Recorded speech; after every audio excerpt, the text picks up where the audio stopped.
Labą dieną, gerbiami Telšių rajono gyventojai, savivaldybės tarybos narys Bacevičius. Turiu pranešti nemalonę naujieną kai kam, bet gal reikėtų prieš istoriją.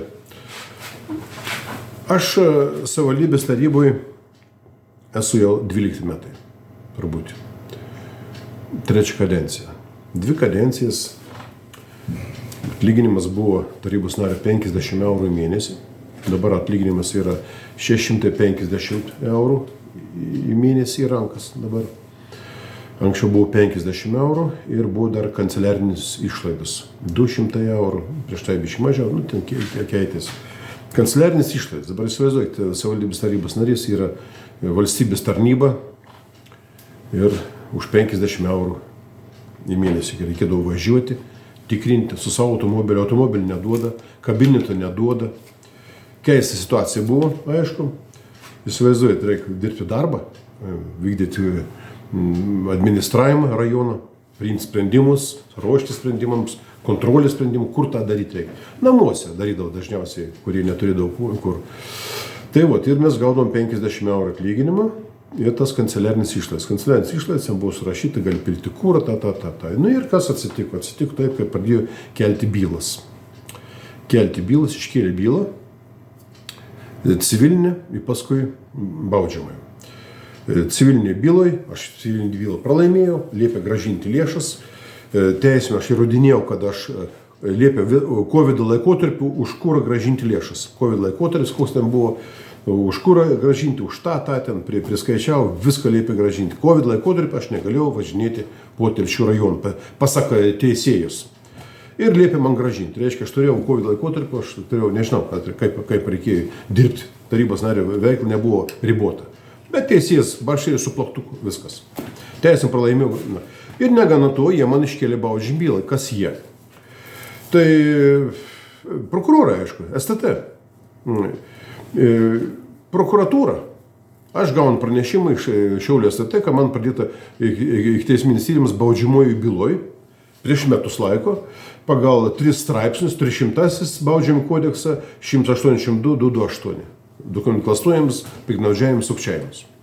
Ir tus straipsnius paskaičius, tai grėsmingi straipsniai. Tai viena pas mūsų moteris, Janina, buvo nuteista pagal tos straipsnius, pralaimėjo bylą, buvo nuteista gauti teistumą ir čia buvo sunkus nusikaltimas padarytas.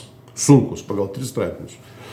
Ir jie ten prisipažino, nesigynė. Ir vis yra, ir man buvo iškelta byla. Daugiau niekams nebuvo iškelta Telšių rajone byla. Nors pretenzijas tyrimo metu, kontrolieriai atliko tą auditą, 30 tarybos narių pretenzijas pareiškė. 30 tarybos narių naudojo lėšas neteisėtai. Tai buvo nutarta. Bet bylą iškėlė man. Kodėl? Todėl, kad buvo rinkimai, jie norėjo pakenkti, tik nelabai supratau, kodėl aš mažiausiai lėšų išleidau COVID laikotarpiu benzino. Mažiausiai išleidau. Aš vykdžiau veiklą daugiausiai, lyg tai pasiteisino teismuose, bet nepadėjo. O mano kolegos, jie ir svetimam kortelėm naudojasi. Kūras kompensuojamas tarybos nariui. Jie pateikė ir savo žmonų, tėvų, vaikų, seserų, brolių kortelės. Pylė kūrą, vieną pylė Varniuose, už 7 minučių jau pila Plungėj. O tokių variantų. Pila Jurbarke, už pusvalandžio jau Mažeikiuose pila. Aiškiausiai tokie įtartini dalykai. Jiems bylos nekėlė. Pylė kūrą posėdžių metu. Sėdė tarybos posėdį ir tuo pačiu metu pila kūrą. Iš tikrųjų, čia kažkas kitas pylė kūrą. Jiems bylų nekėlė. Ten visokių prisipirkė ir visokių prekių prisipirkė. Už telefonus mokėjo. Vienas mokėjo už žmonos telefoną. Bylos nekėlė. Kitas už 4 telefonus mokėjo. 4 numeris. Bylos nekėlė. Man vienam iškėlė tą bylą baudžiamą. Ir dabar aš parašiau raštą, čia metus laiko, čia greit rinkimai. Lyg tai norėčiau dar sudalyvauti rinkimuose, baudžiam bylą. Parašiau raštą į STT, kad prašau pateikti duomenis ir gaunu šiandien šįryt raštą iš Šiaulių. Raštas yra toks. Vykdydami Šiaulių apygos prokuratūros organizuotų nusikaltimų ir korupcijos tyrimo skyriaus prokuroro Egidijaus Jurgelio nurodymą, pranešame, kad čia 26.2.4 priimtas nutarimas nutraukti ikiteisminį tyrimą jūsų atžvilgiu, jums nepadarius nusikalstamų veikų, numatyti Lietuvos Respublikos baudžiamo kodekso 182 ir 228 straipsnių. Antra dalis. Šį nutarimą galim skųsti. Tai va, baudžiam bylą nutraukta. Nusikaltimų nėra padaryta.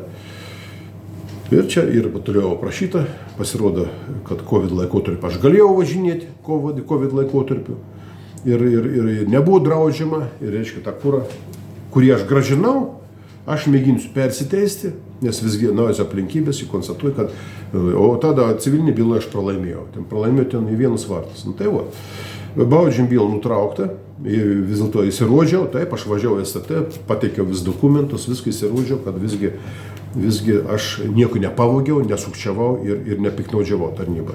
Ir jie nutraukė tyrimą ir savo priešams turiu pasakyti, kad nepavyko jums šį kartą. Nepavyko, net baudžiam bylą, ne pirmą kartą man iškėlėm baudžiam bylą, ir anksčiau iškelta buvo baudžiam bylą, bet buvo nutraukta, prokuratūra buvo iškėlus, ne pirmą kartą baudžiamas bylas. Tai gerbiami priešai, nepavyko jums su manim susidoroti šį kartą ir nepavyks niekada. Tai todėl, kad teisės turi būti. Aš nieko nevogiau ir smerkiu tas vagystės, žulikys, aš smerkiu.